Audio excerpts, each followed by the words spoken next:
Opposed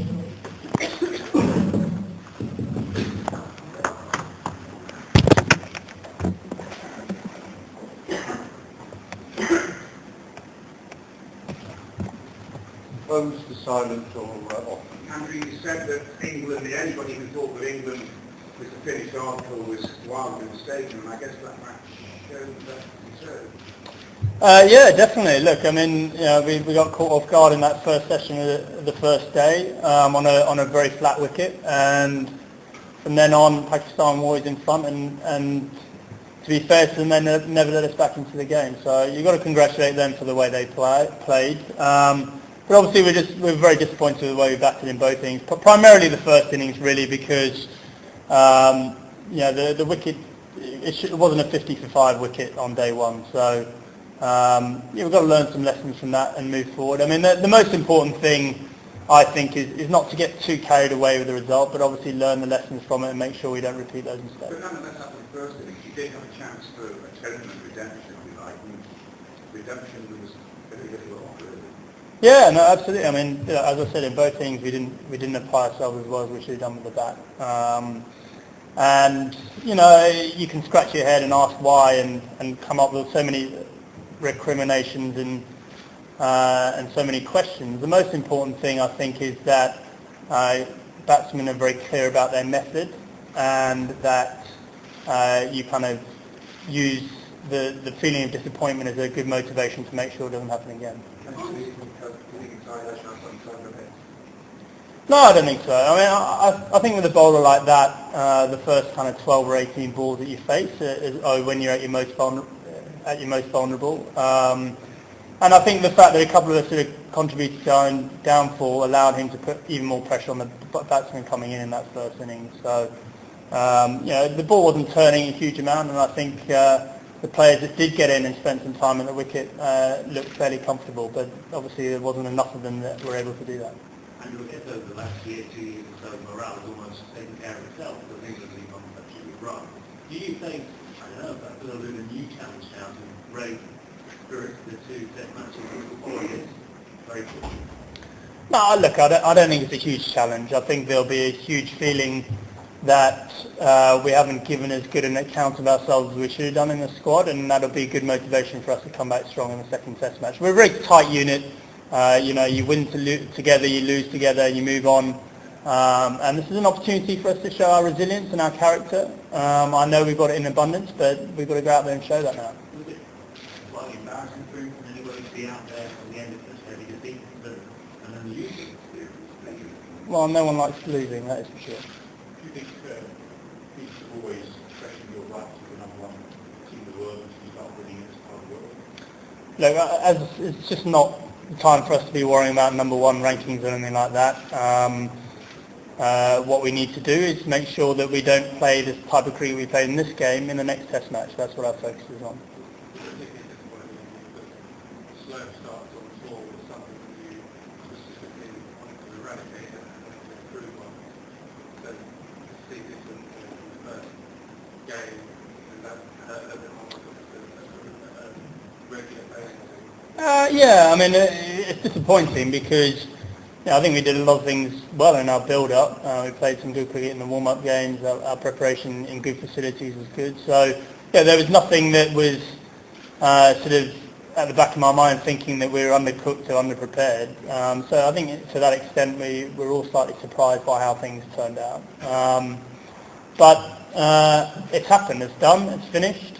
As a group, I'm sure we'll get together and have a little chat about how we could have done things differently or better. And, you know, I'm certainly very determined to come back strong in Abu Dhabi. I'm sure the rest of the guys are too. No, I mean, now's not the time to do it. We'll have a chat, you know, at some stage in the next 24 hours or so. Andrew, you seem pretty upset with your own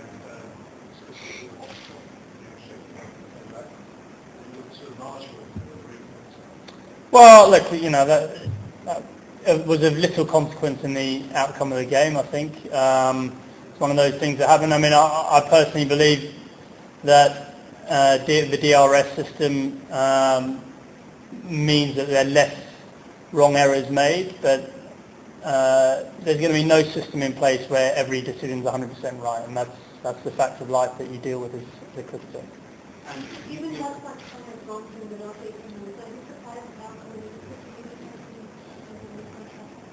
how No, look, I mean, they've been playing good cricket for the last 12 months or so it doesn't surprise me. I thought they played well in this test match. You know, their bowling in both innings was excellent. I actually thought we did a pretty good job of the ball. I thought our bowlers bowled pretty well, but there were some good performances for them with the bat as well, and they thoroughly deserved their victory.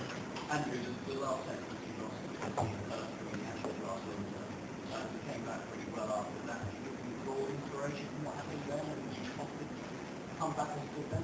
I think so. Yeah, I think that's it's a good template to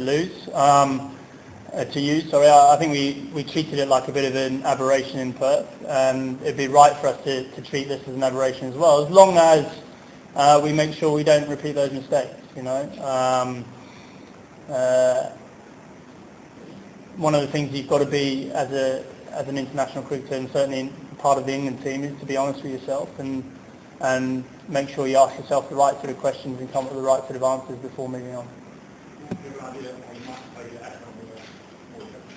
As I said, I mean, the guys that spent a bit of time in the middle, I thought played in well, but those first 6, 12, 18 balls are always going to be a little bit tough.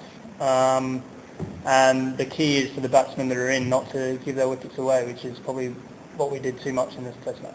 Do you think as a team have a problem with action? No. Something that was playing in the first start. Well, I think just spin bowlers in general, because sometimes it's hard to get off a strike. They can build up pressure.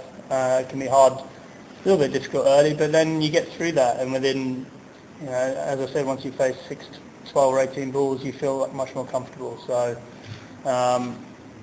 we faced a lot of good bowlers, because that's what you do in Test match cricket. I don't think there's anything there that we should be unduly worried about. We've just got to be very clear in what our game plan is and make sure we don't make those mistakes again. Sorry.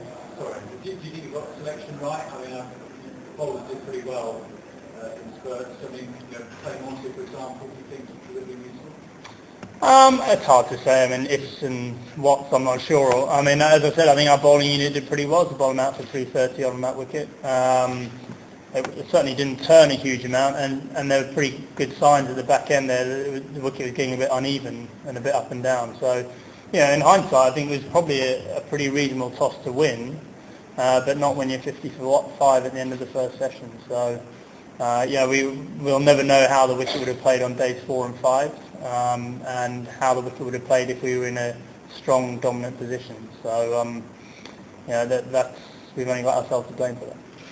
We said earlier in the year that one of the turning points for you was when the players got very honest about criticising other players in the players or whatever.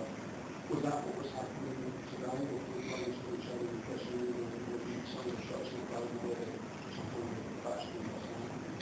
Well, I think there's when a guy's just come in having played a bad shot, you don't expect your teammates to be jumping up and down telling you what a terrible shot you just played. But I think what is important is that you don't run away from facts, and you don't run away from the truth. And as I said, as individual batsmen, we've got to be honest and say, well, did we play well enough? Was our game plan smart enough? Were we switched on enough? All those sort of questions are important. But I also think at times like this, the easy thing to do is to look at everything that was wrong. As a side, it's important to kind of make sure we keep connected to the fact we've done a lot of good things over the last 2 years, and we'll continue to do so. Thank you very much.